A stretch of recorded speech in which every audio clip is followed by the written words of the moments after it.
मैंने कहीं सुना था कि मर्द जब रोता है तो वो मगरमच्छ के आंसू होते हैं, लेकिन मुझे लगता है कि मर्द जब रोता है तो वो कर्ब की इंतहा पे होता है।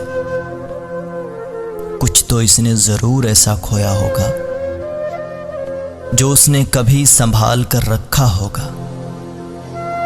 कोई तो ख्वाब होगा जो उसकी आंख से टूटकर बिखरा होगा। कोई तो ऐसा दुख होगा जो दिल को किरची किरची करके रूह तक को लहू लुहान कर गया होगा।